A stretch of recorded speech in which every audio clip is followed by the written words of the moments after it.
और अब अपने मुल्क यानी पाकिस्तान की बात करेंगे और कराची से अहम खबरें शामिल करते हैं रिपोर्टर्स कॉर्नर में, जहां एंकर पर्सन किरण रिजवी और रिपोर्टर रिजवान आलम और मोनस अहमद उनके हमरा मौजूद हैं। उनसे जानेंगे कराची में क्या कुछ चल रहा है। जी किरण। बहुत शुक्रिया। और ईद के बाद कराची से रिपोर्टर कॉर्नर में आपको खुश आमदीद कहेंगे। मैं हूं किरण रिजवी और आज प्रोग्राम में मेरे साथ मौजूद होंगे सीनियर रिपोर्टर जो कि हैं सैयद रिजवान आलम और मोनिस अहमद।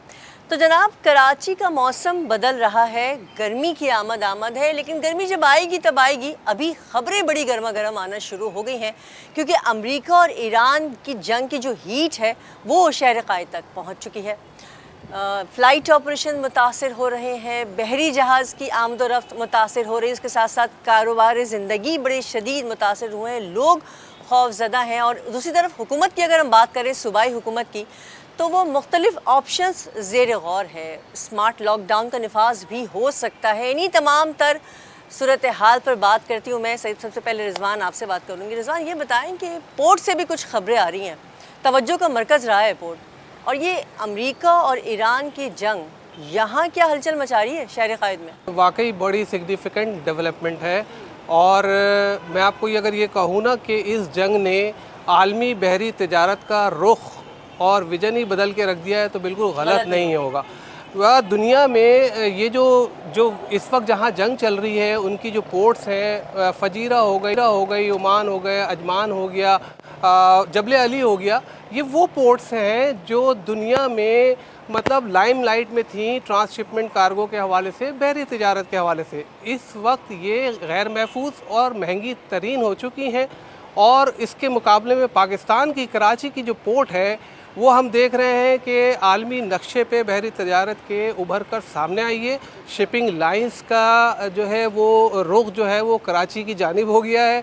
जहाज़ों की लाइनें लगी हुई हैं, कतारें लगी हुई हैं। अभी जंग के बाद सिर्फ इस एक महीने में पाकिस्तान की पोर्ट के ऊपर दोनों बंदरगाहों पर 40 जहाज़ आ चुके हैं। अच्छा रिजवान, अगर मैं गलत नहीं समझ रही हूँ तो मतलब ये जो जंगी सूरत हाल है ये पॉजिटिव इम्पैक्ट है हमारे लिए, ये जैसा आप बता रहे हैं? बिल्कुल। देखें, हर शर में खैर होती है और इसमें इस जंग ने पाकिस्तान के लिए एक गोल्डन अपॉर्चुनिटी क्रिएट की है। अच्छा। और एक जहाज़ का किराया पता है आपको क्या होता है जब वो पोर्ट पे आके लगता है? नहीं। $50,000 एक जहाज़ का। अच्छा। आप अंदाज़ा लगाएं कि ये ट्रांसशिपमेंट कार्गो के जहाज़ जो तवातिर के साथ इस वक्त पाकिस्तान आ रहे हैं उसमें इतना मतलब बड़ा है कि सिर्फ 3 दिन में, ईद के दिनों में 138 साल की तारीख़ है पोर्ट्स की हमारी।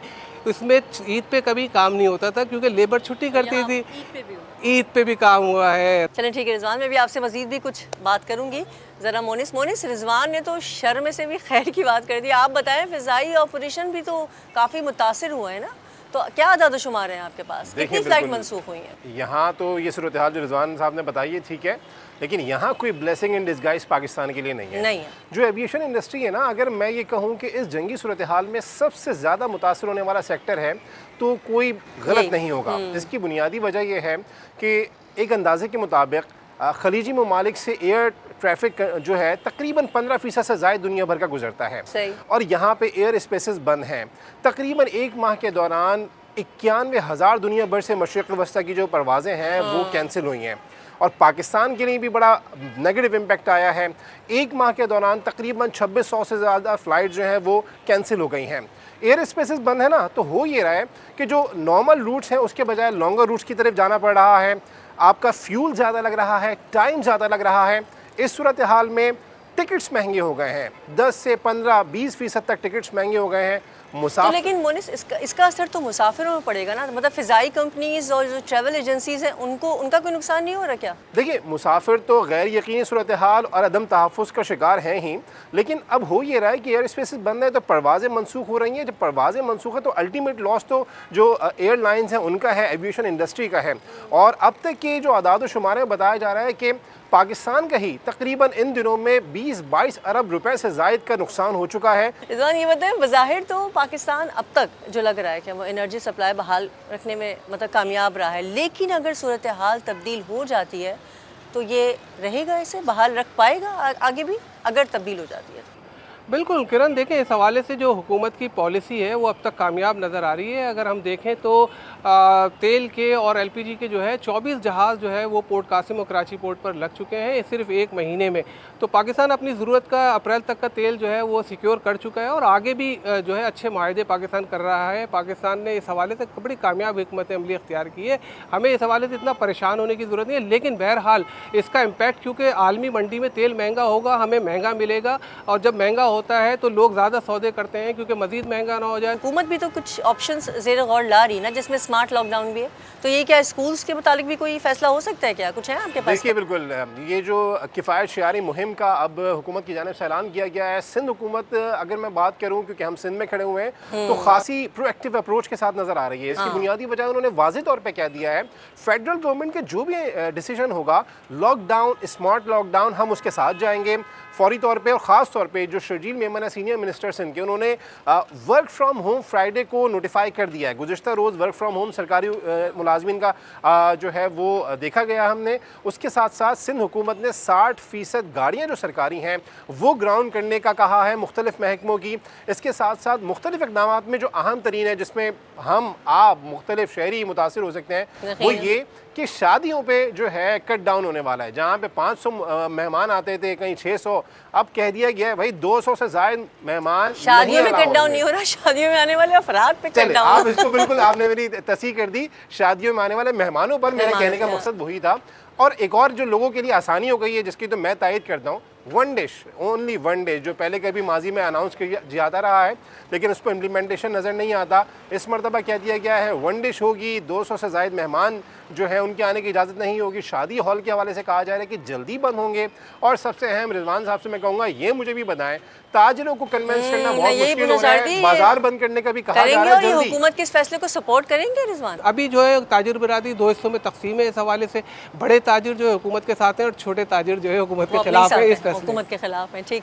अच्छा मोनिस, इन्होंने तो बता दिया कि ताजिर खिलाफ है। मैं एक चीज़ अभी सोच रही थी कि जब हमारे यहाँ स्मार्ट लॉकडाउन की बातें अभी हो रही हैं, तो आप यकीन करें अभी से प्लान बनना शुरू हो गया, क्योंकि कोरोना तो है नहीं। अब उनको ये कि स्मार्ट लॉकडाउन बनेगा तो घूमने चले जाएंगे। तो ये वाला जो सिस्टम है, ये जो मिजाज है, इसको कैसे तब्दील करेंगे? अगर मतलब ये तो फ्यूल की वजह से स्मार्ट लॉकडाउन लगाने जा रहे हैं, तो ये तो उसी तरह हाईवे पहुंच जाएंगे खाना खाने। ज़बरदस्त हवाएं चल रही हैं, इतना शानदार मौसम हो तो कौन नहीं जाएगा पिकनिक पे।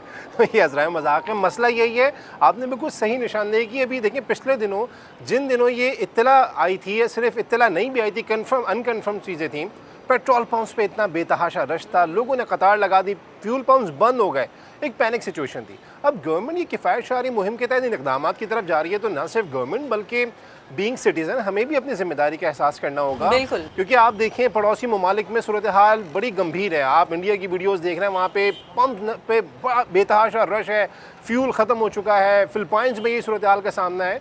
तो सूरत हाल जो है यही है कि गवर्नमेंट की जो किफ़ायत शारी मुहिम है उसमें जो स्टेप्स लिए जाएँ और हर कोई अपनी जिम्मेदारी का मुजाहरा करे। अच्छा रिजवान, मैं आप दोनों की बातों से एक बात ज़रूर मैं कहना चाहूँगी कि अब चाहे हमें उससे फ़ायदा हो रहा हो किसी सेक्शन में या ना हो रहा हो, लेकिन हम ये चाहेंगे बहैसियत पाकिस्तानी कि ये जो जंग का माहौल है वो ख़त्म हो और दोनों ममालिक जो हैं ईरान और अमेरिका मुसालहत का रास्ता इख्तियार करें, क्योंकि जंग किसी मसले का हल नहीं, जंग तो ख़ुद एक मसला है। अब देखते हैं ये ईरान और अमेरिका की जंग का ऊँट किस करवट बैठता है। ऊँट के लिए एक मिसल मशहूर है कि उसकी कोई कल सीधी नहीं होती। रिपोर्टर्स कॉर्नर में फ़िलहाल इतना ही। Over to studio.